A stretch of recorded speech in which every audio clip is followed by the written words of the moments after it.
Hello everyone, I'm Divakar Chaudhary, working as Assistant Professor in the Department of Management at GL Bajaj Institute of Technology and Management, Greater Noida.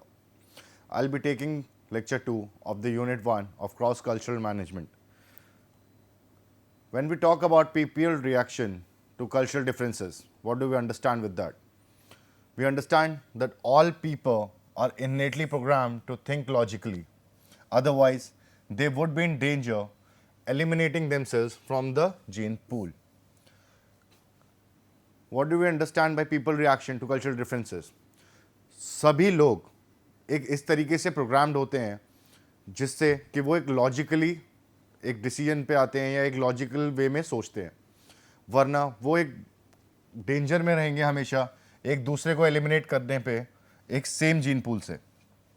इसीलिए what does a culture does,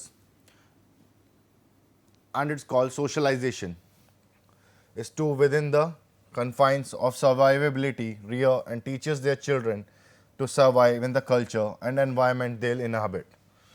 एक culture क्या करता है, जो कि एक socialisation भी कहा जाता है, वो बताता है कि कैसे एक सर्वाइव करना चाहिए और बताता है बच्चों को और कि कैसे सर्वाइव करना है उनको एक एनवायरनमेंट के अंदर जिसके अंदर उनको रहना है और क्या कल्चर को उनको फॉलो करना है, किस चीज़ में वो आगे जाने के लिए किस चीज़ को प्रोसीड करना है, किस तरीके से बातें करनी है, किस तरीके से खाना पीना है, क्या उनका रहन सहन है, इन सब को ध्यान में रखता है.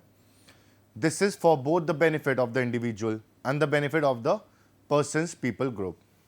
ये दोनों के बेनिफिट के लिए होता है, इंडिविजुअल के लिए भी और उनके पीपल ग्रुप के लिए भी जिसके अंदर वो इनहैबिट करते हैं. What is different are the propositions of the culture. अलग क्या चीज़ होती है, जो कल्चर के बारे में सोच होती है, जो प्री अजम्पशंस होते हैं, ये सब चीज़ें. Often called the world view, it is the basic moral and value assumption of that culture. ज़्यादातर वर्ल्ड व्यू कहा जाता है, वो क्या होता है, बेसिक मॉरल और वैल्यू होता है उस कल्चर का जो एक अजम्पशन बना हुआ है उसको लेकर के. जैसे एग्जाम्पल के लिए होता है एथनोसेंट्रिज्म. एथनोसेंट्रिज्म अलग अलग जगह पे अलग अलग तरीके से reaction. All people assume their culture is normal and every other culture is strange. हर किसी को लगता है, जितने भी लोग हैं, हर किसी आदमी को ये लगता है कि उनका कल्चर बहुत ही नॉर्मल है और हर एक जो बाकी कल्चर हैं अवेलेबल वो सारे बहुत ही स्ट्रेंज है. लेकिन ऐसा नहीं है, हर एक कल्चर अपने में अपनी वैल्यूज़ रखता है, हर एक कल्चर के अपने प्री डिफाइंड चीज़ें होती हैं जो कि ऑलरेडी फॉलो हो रही होती हैं. तो हर एक कल्चर अच्छा माना जाता है जिसके अंदर वो कल्चर को अपने, कई लोग ऐसे होते हैं जो लोग सोचते हैं कि मेरा ही कल्चर सही है और वो जो बाकी कल्चर है वो सही नहीं है. लेकिन ऐसा बिल्कुल नहीं है, सबके कल्चर अलग होते हैं, सबकी थिंकिंग अलग होती है. The culture is often built upon skills necessary for the individual and culture to survive in its environment. Culture किस चीज़ से बनता है? कल्चर बेसिकली स्किल्स जो कि ज़रूरी हैं एक इंडिविजुअल के लिए, एक एनवायरनमेंट के अंदर रहने के लिए, उसका रहना, उसका खाना पीना, उसका रहन सहन, उसके साथ का पीपल ग्रुप, जिस ग्रुप के अंदर वो रहता है, जहाँ पे वो काम करता है, हर जगह कल्चर से जुड़ी हुई होती है. तो उसका ये सब चीज़ें सीखना उसकी नेसेसिटी के हिसाब से बहुत ज़रूरी होता है. Tips for responding to the cultural differences. जैसे कि क्या टिप्स हो सकती हैं जो कल्चरल डिफरेंसेस के लिए यूज़ की जाती हैं. पहला, keep an open mind. The ability to keep opinions flexible and receptive to new stimuli is important to interact cultural adjustment. जैसे कि हम इस इमेज में देख सकते हैं, always keep an open mind. क्योंकि कभी भी अगर हम एक थॉट बना के बैठे हैं कि हमको यही चीज़ फॉलो करनी है, ये चीज़ ऐसे है तो ये चीज़ ऐसे ही रहेगी, ऐसा बिल्कुल नहीं करना चाहिए. हमेशा हमें नई चीज़ें सीखने के लिए हमेशा अपना माइंड ओपन रखना चाहिए. क्या पता कि कोई चीज़ें हो, तो हमेशा अपने जितने भी ओपिनियंस हैं उनको फ्लेक्सिबल रखना चाहिए. क्या पता हमेशा हम सही नहीं हो सकते हैं, कई बार हमसे भी गलतियां होती हैं. उसी तरीके से हमेशा ओपिनियंस को फ्लेक्सिबल रखना चाहिए ताकि नए थॉट्स, नई चीज़ें जान सके इंसान और उनको अडाप्ट कर सके अपने अंदर, अपने कल्चर में. Even if you don't understand why people do a particular thing, be careful not to jump to conclusions. अगर आप समझ नहीं पा रहे हैं कि क्यों कोई इंसान ये चीज़ स्पेशली कर रहा है, तो लेकिन आपको उस चीज़ के ऊपर वो समझ में नहीं आ रहा है, तो डायरेक्टली कंक्लूजन पे ना जाएं, उस चीज़ को अंडरस्टैंड करें, उस चीज़ को समझें कि ये चीज़ें होती हैं और ये चीज़ों को देखा जा सकता है एक डिफरेंट पर्सपेक्टिव से भी। तो इसलिए डायरेक्टली कंक्लूजन्स पे ना जाएं। इसीलिए इसको, इमेज को अंडरस्टैंड करने के लिए ये इमेज को आप फोकस कर सकते हैं कि हमेशा माइंड ओपन रहना चाहिए नए ओपिनियंस, नए आइडियाज़ के लिए। Second, learn to cope with failure. Learn to cope with failure, हमेशा learning to tolerate failure is critical because everyone fails at something overseas. Learning to cope with failure से आप क्या समझते हैं? लर्निंग टू टॉलरेट फेलियर से आप ये समझेंगे कि कभी भी फेलियर को फेस करना इजी नहीं होता, किसी के लिए इजी नहीं होता है, लेकिन उसको हमेशा अच्छे वे में लेना चाहिए, कुछ सीख मिलनी चाहिए उससे, और उसको सीखना चाहिए कि चलो इस बार फेल हुए हैं, अगली बार और मेहनत करेंगे और अच्छे से आगे बढ़ेंगे। हो सकता है कि ये चीज़ इसीलिए फेलियर आया क्योंकि अब आगे बढ़ने के लिए, बहुत अच्छे से आगे बढ़ने के लिए उसको देखना है तुम्हें, तो उस चीज़ को फोकस करना ज़रूरी है। इसीलिए नेवर एवर थिंक कि ये एंड है, फेल हो गए, नहीं हो पा रहा है कुछ, इसलिए हमेशा कोप अप करना सीखिए। Failure is success in progress. इस इमेज को यही डिफाइन करने के लिए रखा गया है, failure is success in progress. कभी भी हमेशा फेलियर को इस तरीके से सोचें कि अब आगे जाके सक्सेस मिलेगी उसके प्रोग्रेस के लिए। Now let's move on to the next topic, be flexible. The ability to respond to or tolerate the ambiguity of new situations is very important to intercultural success.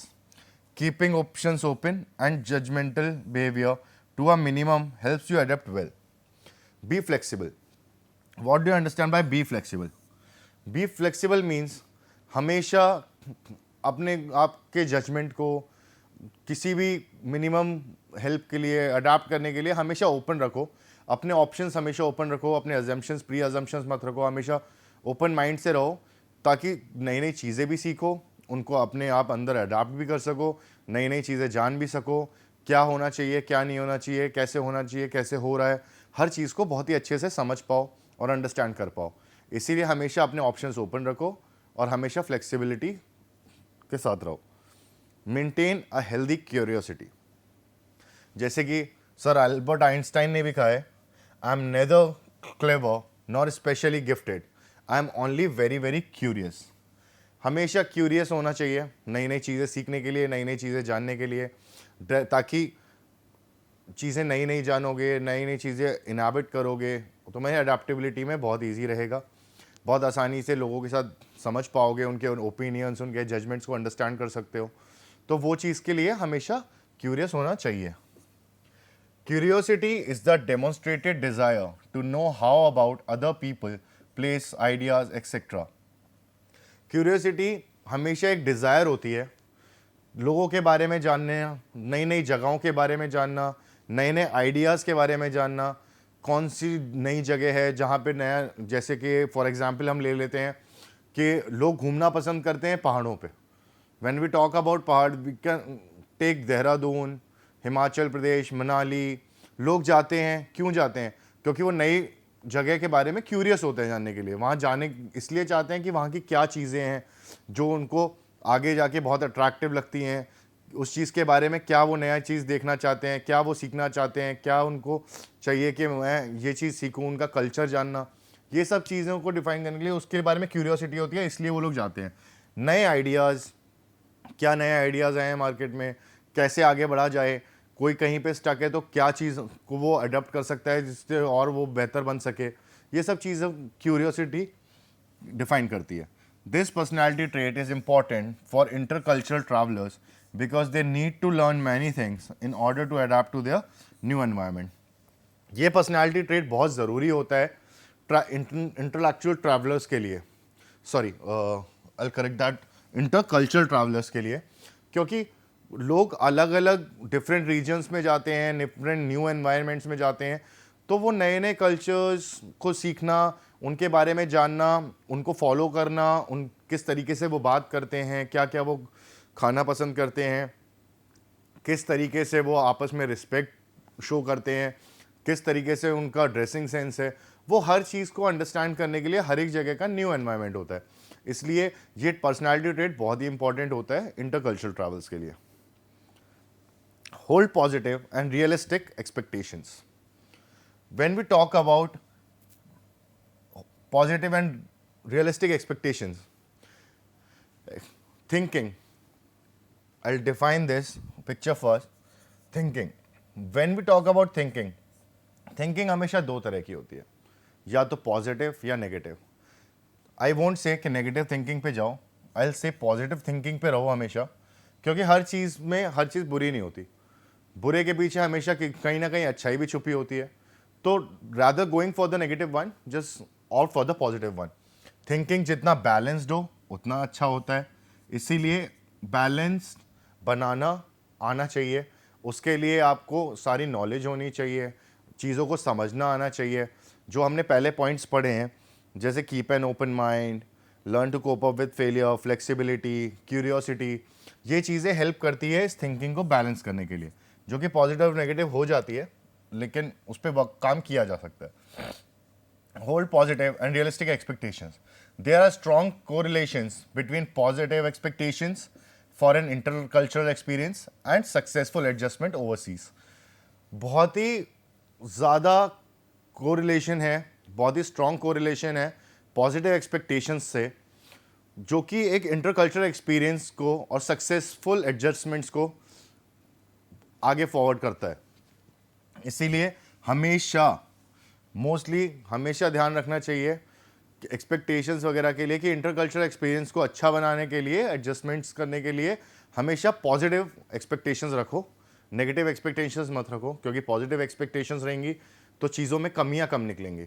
जैसे कि हम लोग नेगेटिविटी की side ज़्यादा जाएंगे तो हम नेगेटिव चीज़ें ही देखने लगेंगे. तो अगर आपके एक्सपेक्टेशंस पॉजिटिव हैं तो ऑटोमेटिकली चीज़ें एडजस्ट करना आपके लिए बहुत ईजी हो जाएगा. Being realistic in what to expect will help you feel prepared for any situation. अगर आप रियलिस्टिक हैं कि इस सिचुएशन में मुझे ये चीज़ में ऐसे रहना है, ये चीज़ मुझे ऐसे देखनी है, तो आपके लिए हमेशा बहुत ही प्रिपेयर्ड रहेंगे. आप किसी भी सिचुएशन में किसी भी चीज़ को आपके सामने आने से आपको कोई भी चीज़ हार्म नहीं कर सकती, क्योंकि आप ऑलरेडी उस चीज़ के बारे में प्रिपेयर्ड फील करेंगे. इसलिए हमेशा रियलिस्टिक रहिए और क्या एक्सपेक्ट करना चाहिए और क्या नहीं करना चाहिए इस पर हमेशा से ध्यान रखिए. Now let's talk about be tolerant of differences. When we talk about differences, tolerance is accepting differences in others people. It is thinking it is okay that you are different from me. ये एक example के तौर पे दिया है मैंने, जिसमें tolerance क्या होती है कि टॉलरेंस होता है आप किसी भी डिफरेंट पीपल को अपने उसका डिफरेंस जो है आपके साथ उसको एक्सेप्ट करते हैं कि कोई बात नहीं, मैं मानता हूं कि तुम मुझसे अलग हो. इन दैट सेंस आपका वे ऑफ थिंकिंग डिफरेंट हो सकता है, किसी और का ओपिनियन उस चीज़ के बारे में और डिफरेंट हो सकता है. तो उस चीज़ को डिफाइन करता है ये tolerance of differences. A sympathetic understanding of beliefs और practices different from your own is key to successful intercultural adjustment. एक अंडरस्टैंडिंग या बिलीफ और प्रैक्टिसेस जो कि आपकी अपनी प्रैक्टिसेस और आपके अपने बिलीफ्स से डिफरेंट है, और आप उसको समझ पा रहे हो और जानते हो कि हाँ मेरे को ये चीज़ टॉलरेट करनी है क्योंकि सामने वाला ये चीज़ ऐसे करके अंडरस्टैंड कर रहा है, तो उस चीज़ को आप सक्सेसफुल इंटरकल्चरल एडजस्टमेंट में हेल्प करेगा, क्योंकि आप मानते हो और आप उसका ओपिनियन सामने वाले का भी अंडरस्टैंड कर पा रहे हो. तो that will help you a lot. इसको आप बेटर अंडरस्टैंडिंग के लिए फॉर एग्जाम्पल आप इसको समझ सकते हैं, इसके अंदर ऑलरेडी दिया हुआ है मैंने बहुत इजी वे में. Tolerance expecting differences in other people, it is thinking that it is okay that you are different from me. Now let's talk about the next point, regard others positively. हमेशा लोगों को positively regard दो. The ability to express warmth, empathy, respect and positive regard for other person is an important component of effective intercultural relations. किसी भी intercultural relations को आगे proceed करने के लिए पॉजिटिव वे में हमेशा लोगों को रिगार्ड कीजिए, अच्छे से पॉजिटिव वे में उनकी रिस्पेक्ट कीजिए और हमेशा उनको वार्मली आगे उनके साथ एम्पैथाइज होकर के अच्छे से उनको रिगार्ड दीजिए, किसी भी इम्पोर्टेंट वे में इफेक्टिव इंटरकल्चरल रिलेशंस बनाने के लिए. हमेशा ज़्यादातर सोचिए, try to think of things that you really enjoy और like about their culture and embrace differences. ज़्यादातर सोचिए इस बारे में कि क्या चीज़ें हैं जो आप रियली इंजॉय करते हैं, जो आप रियली सोचते हैं उन चीज़ों के बारे में जो कि उनके कल्चर में और डिफरेंसेस हैं, जो आपके कल्चर में और उनके कल्चर में डिफरेंसेस हैं, लेकिन क्या चीज़ें हैं जिनको आप पसंद करते हैं उनके कल्चर में, वो उन चीज़ों पर ध्यान देके उनके बारे में बात करिए, तो उससे आपके इंटरकल्चरल रिलेशन और मजबूत होंगे। बी गुड गेस्ट, हमेशा अच्छे गेस्ट बनिए। जैसे कि इस इमेज में शो कर रहे हैं, कुछ गेस्ट आए हुए हैं किसी के घर पर, तो how they are greeting each other. जैसे ये बेबी है, इसका मिलकर के ध्यान रख रहे हैं सब, बच्चे हैं वो खेल रहे हैं, पेरेंट्स हैं they are talking, people are talking, pets हैं, ग्रैनी हैं वो खुश हैं सबको वार्मली हैप्पी देख करके, पीपल आर देयर, ये एक दूसरे की मदद कर रहे हैं। ये सब चीज़ें आपका इंटरकल्चरल कितना भी डिफरेंसेस हो उनको मजबूत करती हैं। As a guest in someone's home, you would never remark about the dirty kitchen, the terrible food or the crazy seating arrangement. कभी भी आप किसी के घर पर गेस्ट बनकर जाते हैं तो हमेशा ध्यान रखिए, कभी भी किसी के घर पर जाकर कभी उनको किसी भी बारे में रिमार्क, गलत चीज़ों के बारे में ना करें। जैसे उनका किचन फॉर एग्जांपल गंदा हो या अच्छा हो या बुरा हो, that is none of your concern. उस बारे में आपको नहीं बोलना है कि आपका किचन गंदा है, आपका खाना इतना अच्छा नहीं लगा मुझे, या फिर जो सीटिंग अरेंजमेंट है उनके घर पर वो सही नहीं है, या बहुत अच्छा है या बहुत बुरा है। You don't need to do that negative comments.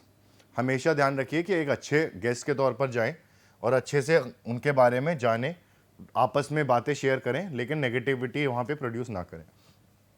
As a traveller you are in a broad sense going into someone's home, show respect.